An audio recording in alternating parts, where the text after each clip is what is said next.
Pretty much. Close enough. Yeah, close enough. Okay. All right, good evening. Joshua chapter 1. Do a couple things, then we'll turn on to chapter 2 tonight and actually start leave the prologue behind and actually start doing some of the story.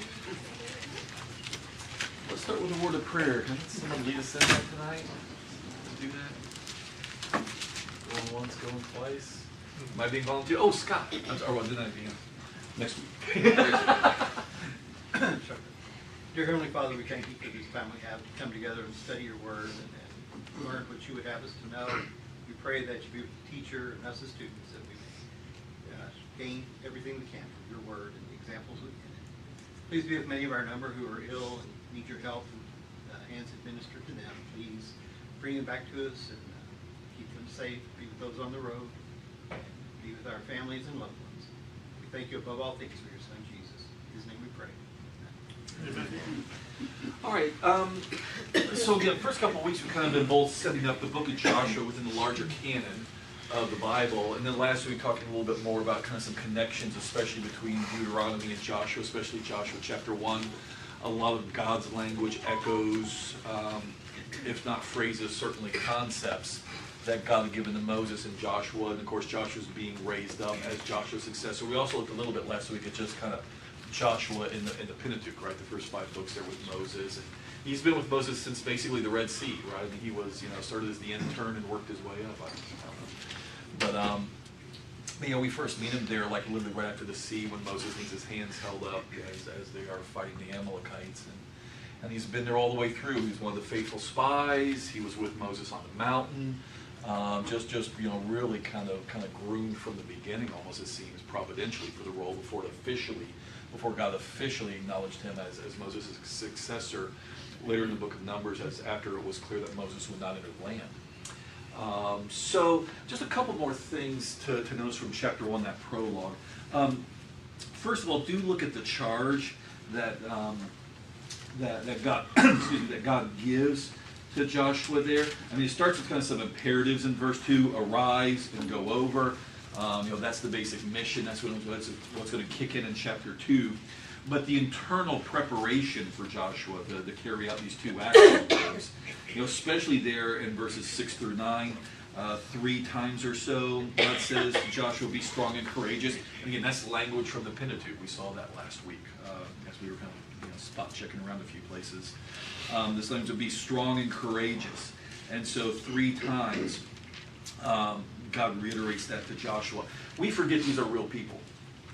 We just sit there and we read, Hebrews 11, all these great people of faith, and it takes you 30 seconds to read that. These were days, months, years, sometimes decades of their lives wrestling with God, struggling to faith. They're real people. And so even though Joshua has been everywhere from the sea to the mountain to the land already, I mean, we stop and think about it, he's literally one of the only ones along with Caleb who's been in the land and back. And yet still, when the moment finally comes, God has to pile on that be strong and courageous. Other things to notice, especially in verses 6 through 9, of that internal motivation that God gives Joshua. Reminds you, for you shall cause, verse 6, this people to inherit the land that they swore to their fathers to give them. Only be strong and courageous. Be careful to do according to all the law, that's Torah, that Moses, my servant, commanded you. Do not turn from it to the right hand or left, that you may have good success. And that language actually parallels kind of wisdom. And that's interesting because Deuteronomy chapter 4 links the law, Torah, and wisdom. When you keep the law, the peoples who watch Israel living this holy, structured, God-fearing life, if they actually kept the law, would say what wisdom there is among these people. And so that this link between the law leads to wisdom.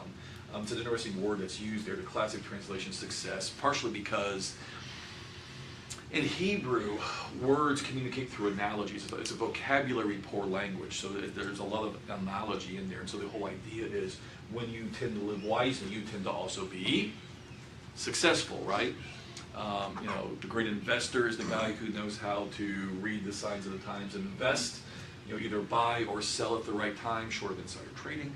But right, that's some guys got a knack for that. Warren Buffett knows how to evaluate a company and get in when the getting in's good. He just, his wisdom in that area has led to great success. That's the fundamental concept. The law makes wise, and you think about meditations on the law in the book of Psalms that say things like that, right? Psalm 19, making wise the simple. Remember that? Okay, so fundamental concept actually starts in Deuteronomy. That the world will look at if Israel will keep this law, they will look at Israel and say, what wisdom among these people. Tell us about your God. Life works for you people. Why? This is why.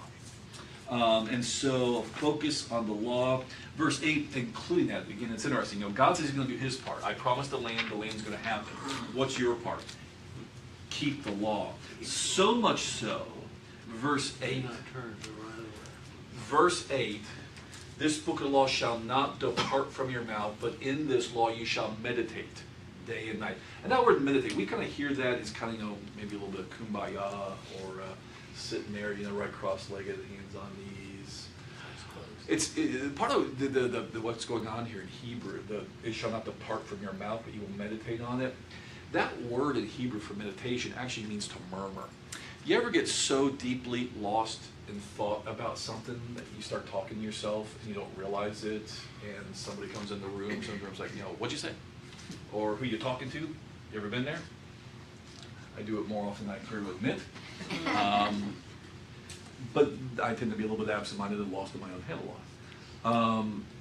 That's the image here. You are so constantly, day and night, meditating upon God's law that becomes a murmuring in your mouth. What'd you say? Well, you talking to somebody? You're literally just talking to yourself about the law. It's just you're so thoroughly lost in constant reflection, meditation upon God's law. Does that make sense? Which is really something to think about in a day and age where we do our Bible reading for the day or for the week, if we're keeping up with what the church is doing. We have our 15-minute morning devotional time. And then we will spend 3 hours of the course of the day scrolling on our phones instead. And the truth of the matter is that this level of constant reflection upon the Word of God, and yet God's not literally saying you can't go to work, focus on what you're doing, do a good job. When you're driving, keep full focus on the road, 10 and 2, right? But the idea is that the empty space in our minds is not to be occupied by the trivialities. That's so often exactly what we do. Let's be honest. When and I do it too. But what's the temptation when you're in the checkout line at the grocery store? Right? All sorts of filling the empty space with trivialities. And yet God says to Joshua, the wise, the wisdom and success that you're looking for comes through this day and night. This is the default conversation you fall back to. The default is not your phone. The default is not social media. The default is not calling somebody because I'm bored. The default is fall back to thinking about God and meditating upon His words. Does that make sense? It's a really powerful image, verse 8. Maybe those those words are familiar.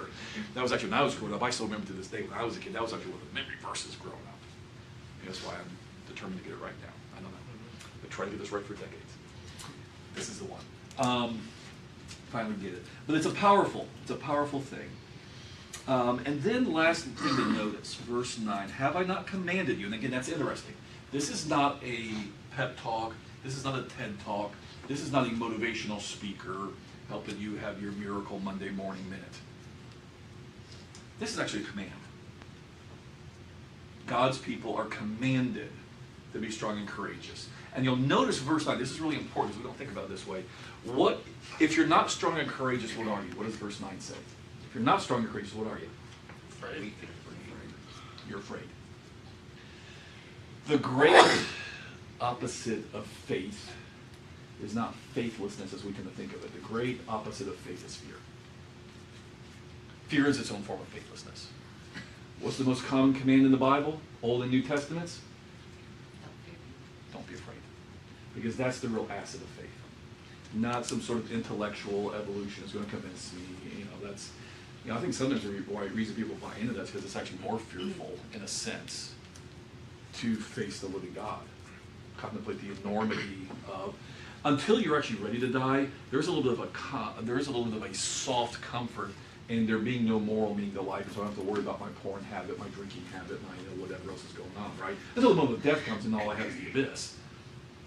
But there is a certain cold comfort for a season, especially when we're younger and middle-aged, and don't have to think about our mortality quite as intensely, with there not being an account, not being a judgment day. And so there is a sense in which, just think about when people did encounter God in the Bible. It was awesome. I loved it. I've been waiting for this. Is that what happened? Yeah. The God who's a consuming fire. That's, by the way, what I've learned over the years in doing what I do. When somebody tells me they've seen an angel or God spoke to them or came to them in a dream, whatever, I know it's not true. Because whenever people tell me that, they're actually relieved or comforted. They're telling me how great it was. And I'm thinking, then you didn't see an angel. You saw him working. There's no PTSD behind it. That's exactly, there is no PTSD behind what just happened. Yeah, that's exactly right. Because in the Bible, even the mere angel terrified people, right? Remember Samson's parents, when they find out they're going to have a baby? They've been waiting on the baby, haven't been able to have a baby. Think it'd be good news they're going to have a baby. Instead, they're terrified. We're dead. We just saw God. Isn't that funny? So yeah, I mean, there is a certain terror, paradoxically, in having to contemplate and the presence of God. So yeah, there it is. The opposite, the real issue is fearfulness. And it's because we live in an age of extreme fearfulness. We have softer words for it. Sometimes we call it anxiety. Sometimes, some other words that we use for it. Jesus, don't worry, right? Don't worry about tomorrow. I mean, we tend to be fearful creatures. So anyways, that's a longer conversation for another time. But just notice this. The real danger here is not they're going to stop believing in God. The real danger is they're going to be afraid. What happened in Numbers 13 and 14, the first time that spies were sent out? What happened? They were afraid. And they died because of it. Was he going to set up another island? Isn't it interesting? God doesn't kick them out of the land or refuse to give them land for their idolatry, the golden calf. When does he say you don't get the land? You're too afraid. Which means the lack of faith. Which is ultimately, that's right.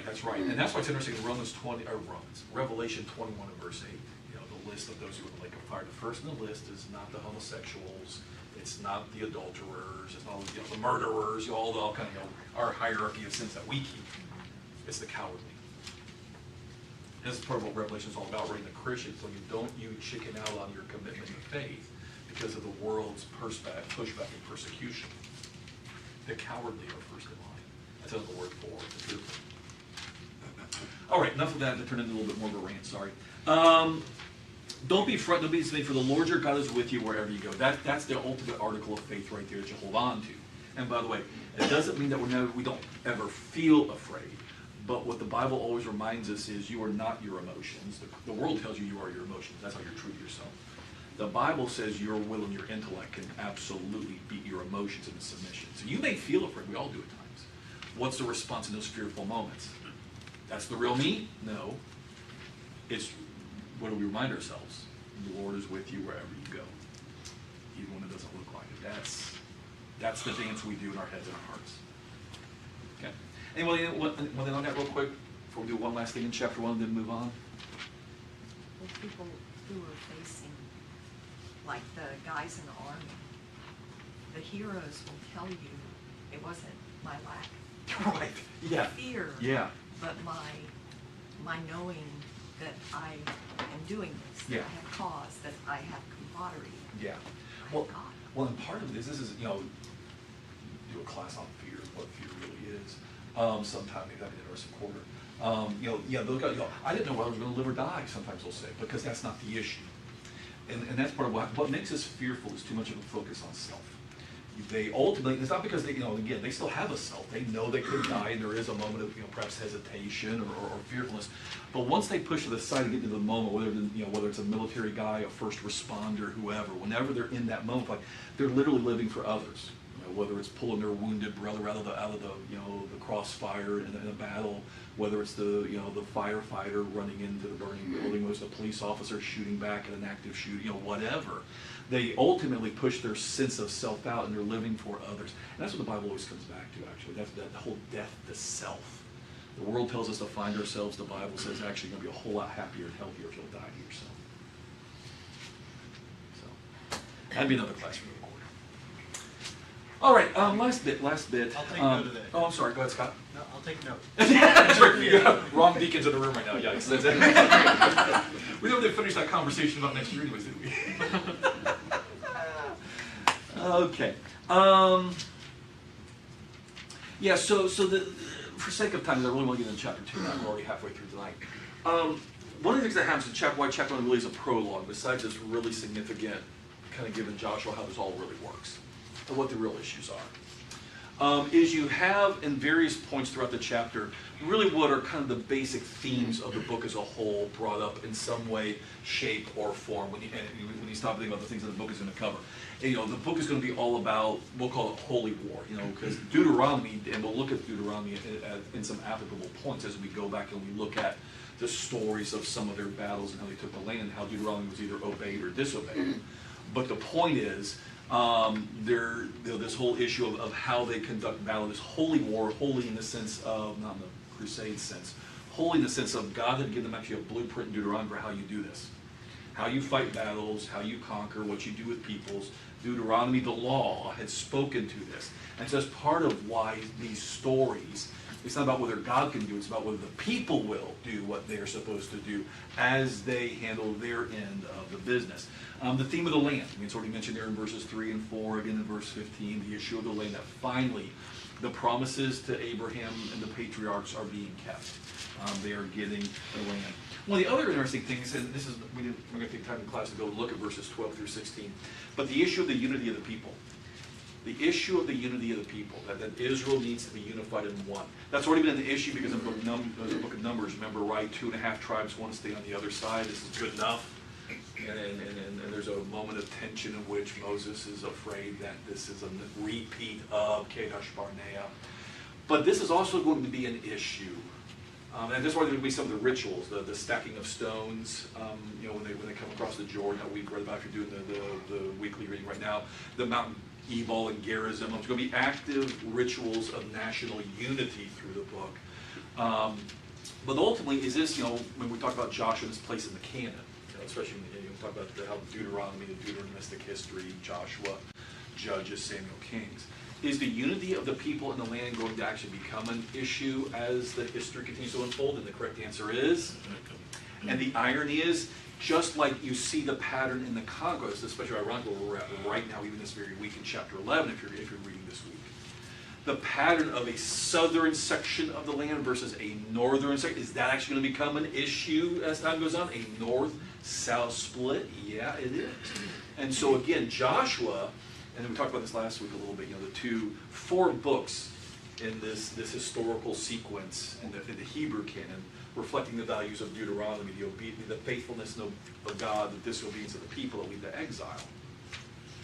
Joshua, all's good. Judges, it falls apart. Samuel, David comes, it's good. Kings, it all falls apart, right? 2 and 2 patterns. And so, that's going to be part of the thing is Joshua, it all works and they're unified. Judges, are they disunified in Judges? Yeah, in fact, before Judges is over, they have a flat-out civil war, and the tribe of Benjamin is nearly annihilated. So, this path, this constant struggle. And by the way, does that, by analogy, translate to the struggle to maintain unity among God's people in the church? Of course it does. Those of us who are over a certain age have probably either been around a troubled congregation at some point of our lives. God forbid, maybe even been part of a church split one way or the other. But we, if you've lived long, if you've seen trouble in the congregation, right? If you, yeah. And so it's a theme that literally works out through geography in the Old Testament, but it becomes a constant spiritual story. You think about Paul's teachings in the New Testament to some of those churches, right? Corinthians, come on, guys. Corinthians, I hear about the divisions among you. Constant struggle, maintaining the unity of the people of God. Role of Joshua, we talked a lot about. And then just the concept of the covenant and the law. The importance, the high importance of the covenant and the law. So, all right, it's enough of that. Chapter 2.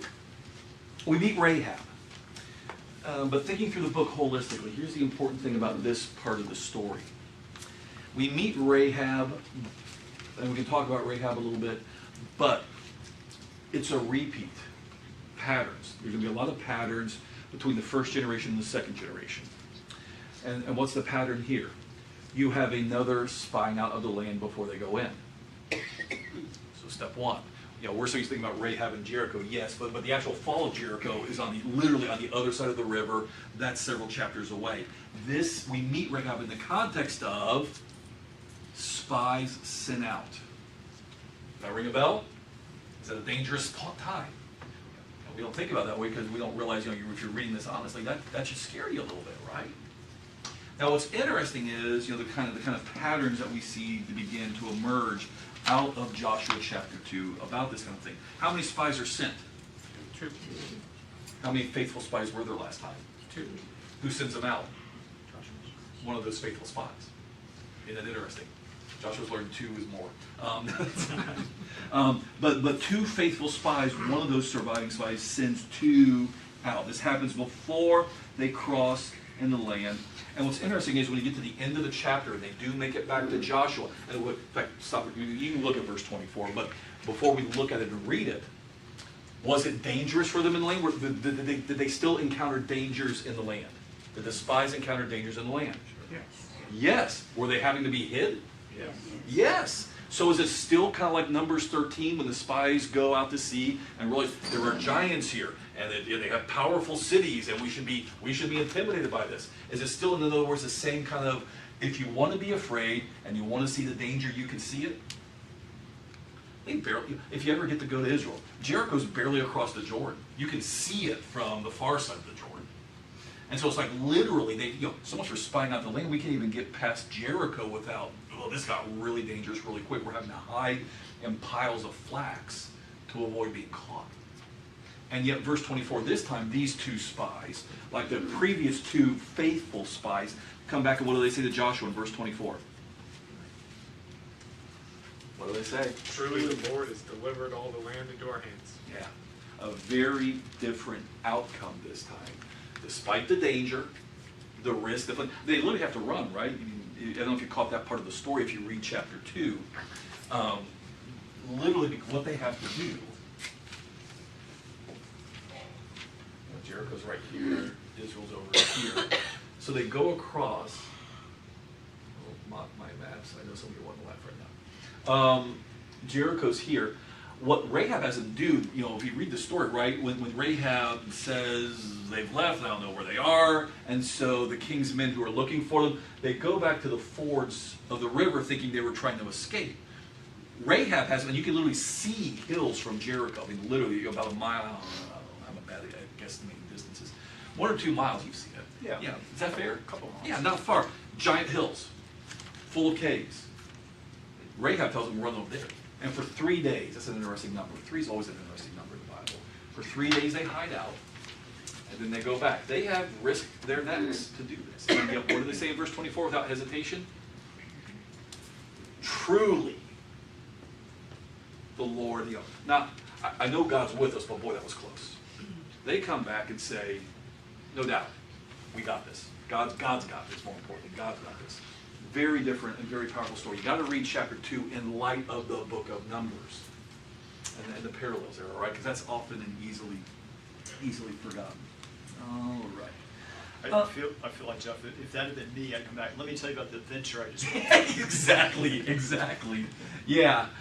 It's all good, but that's exactly right. Or these days, man, with GPS, why'd you guys go over here and there? What are you guys doing? Taking selfies? No. All right. So let's look at the story a little bit. Look at the story. Verses 1 and 2. What's the irony or the humor here? Look at the words. Sorry, how verse 1 begins and how verse 2 plays out. What's the irony or the humor there? I mean, it just says more about me. That there's irony or humor here. Why would they ever go to the house of a prostitute? Okay, well that's a fair question. Answer. Because in the ancient world, there weren't hotels, and so ironically, I mean, part of why prostitutes kind of doubled as hotels was traveler. Same thing today, right? The stereotype of the businessman out of town. Plus, if they see a stranger go in there, they may not pay any attention to it. Well, that's part of it. That's also just where there is nowhere to go. There is nowhere to stay, and so. But as long as you're there, it's a full service hotel. I mean, that's how that worked in the ancient world. And that's why, by the way, sidebar. It was that way for centuries. Holiday Inn does not come along until the 20th century.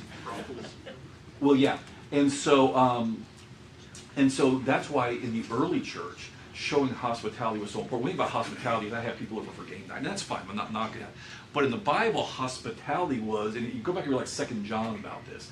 It was about keeping traveling evangelists and traveling Christians from trying to, you don't want to sleep out in the open because what happened in the open? Stuff, right? And there's no FBI, there's no crime scene, CSI, whatever, to figure out who done it and protect you, right? It was really easy to murder somebody if you wanted to murder somebody and get away with it. Okay, so you didn't just recklessly sleep out or sleep, whatever. What happened to the angels back in the story of Sodom when they're just, we'll sleep out? What does Lot say? Lot of you Don't come in do the that. house, right? Yeah, come to my house. If nobody else take you in, come to my, because that's the ancient world for centuries. We have no idea how much the world has changed in the past 300 years. We'll see it again in Judges. Correct. Same issue. So anyways, yeah.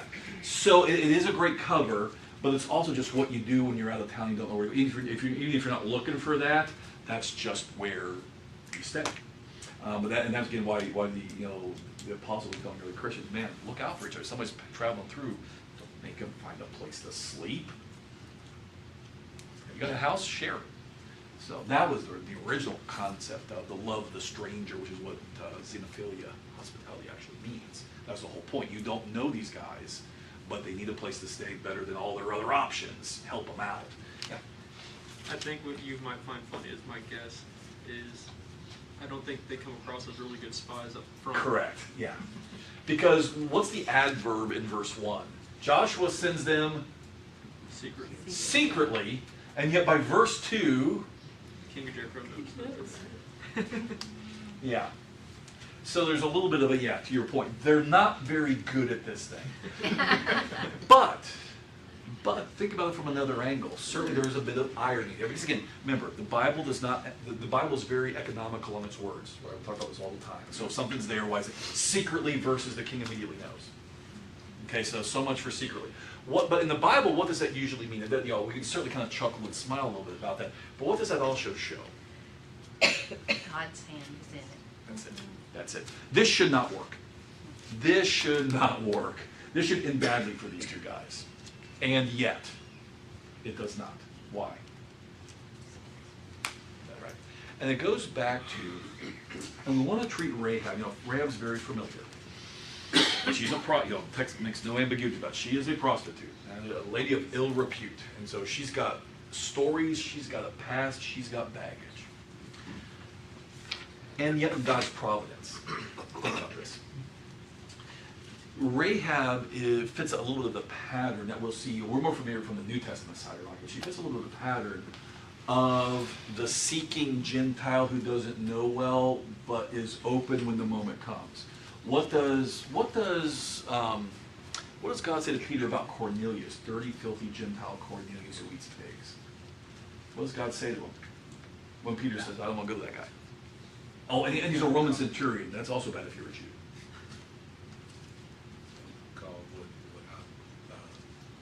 Clean. Yeah. I know this guy's heart. I know what he's about, and he's looking for me, and you're the guy to go close the deal. He's a God-fearer. He's praying. Rahab is a God-fearer. What does she say to the spies? And she brings it up. We've seen what you do. We know about your God. Yeah. I already fear your God. I just haven't an opportunity to confess it or do something about it yet. Right? She's a Gentile who's fearing God. She's a God-fearing Gentile. Look, there's not a whole lot in the Bible. This is the book of Joshua. There's not a whole lot in the Bible yet that's been revealed to confess about God. But what there is already, she can basically run from Exodus to Numbers, and she's got the story down, and she's confessing it. That's as good as you can do at this point in Revelation and in the history of God's work in history. And she's confessing all of it. Okay? She is a righteous Gentile. She doesn't know everything she needs to know. She's got stories to tell, but she's seen the mighty acts of God, and she's been moved to faith and confession. And she confesses well. And again, irony of irony, she shows more faith than the first generation that came out of Exodus. In the Exodus.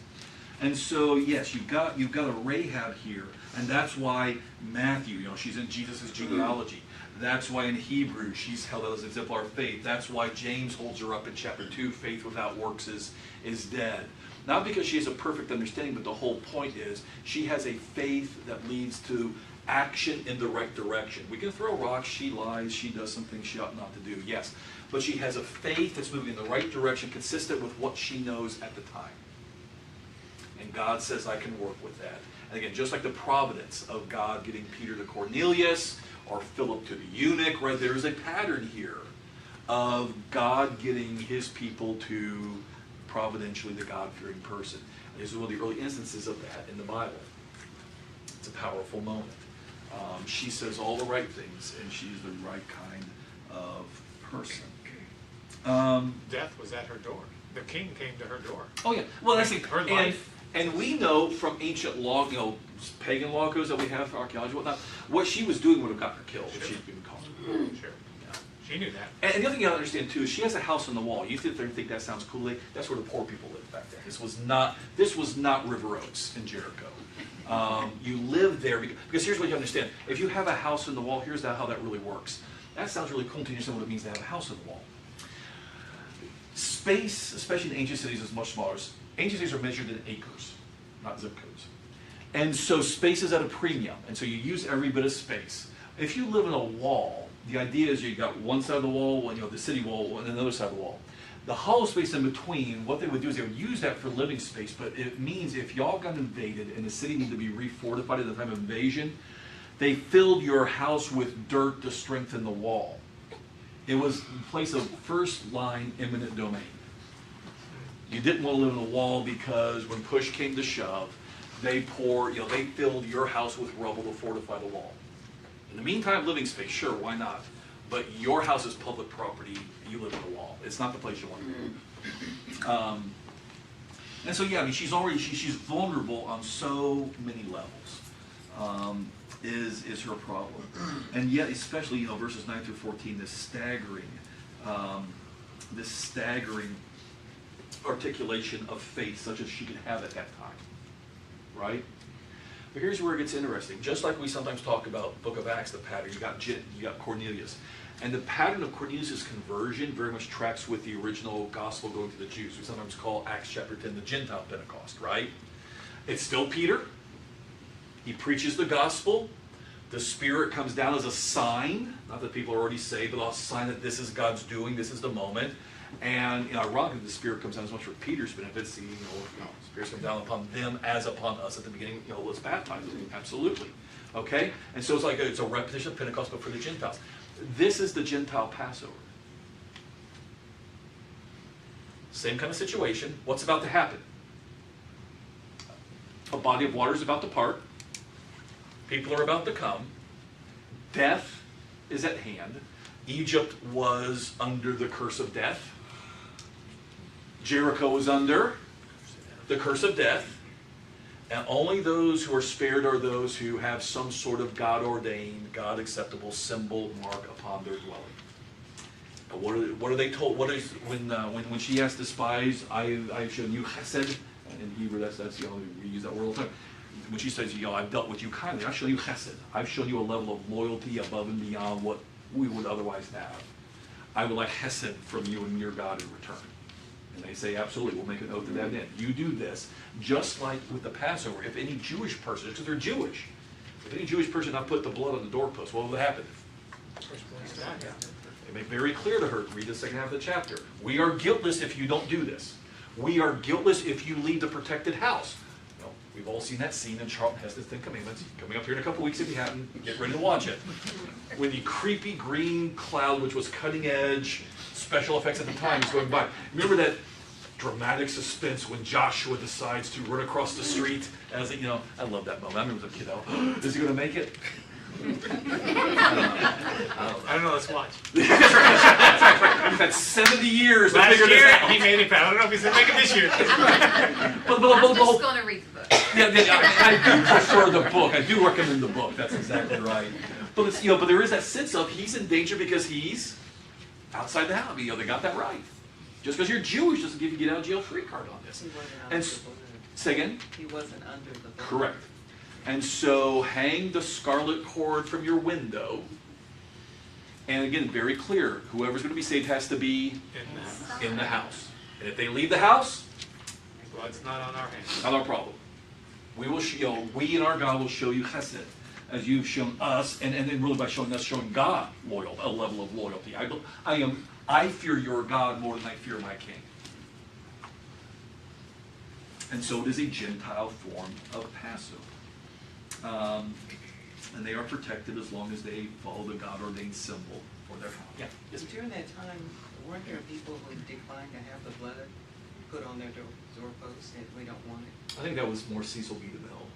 I mean, I do remember, there is a scene in the Ten Commandments about that, when Dathan, who somehow jumps from Numbers to Exodus, I've seen that movie way too many times.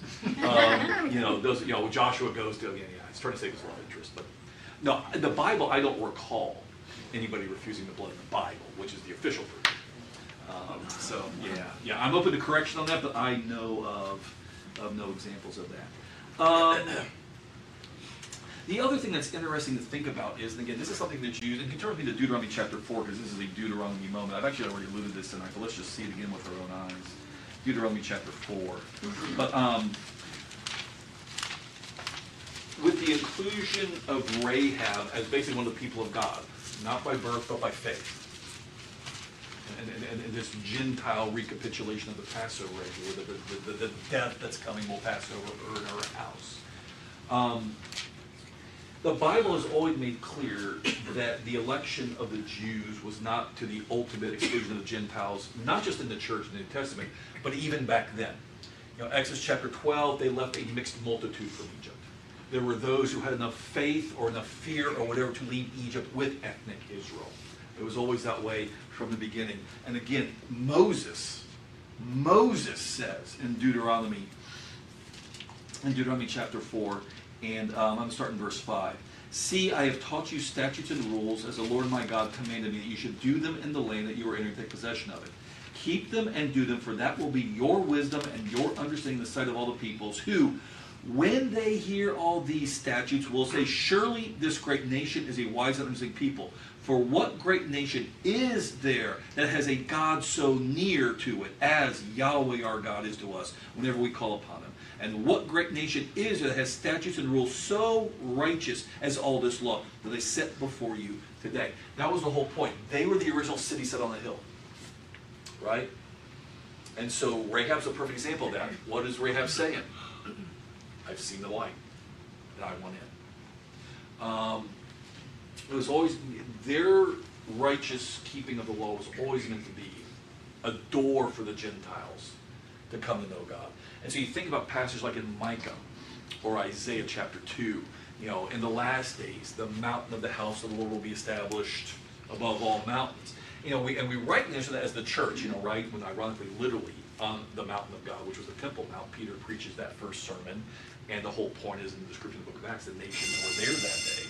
But literally, that Isaiah 2 and the related Micah prophecy, really, in a sense, was just a fulfillment of, going back to Deuteronomy, what Israel was always supposed to be. It's just ultimately the Israel that will do this and keep this. It's not the Israel of the flesh, it's the Israel of the Spirit.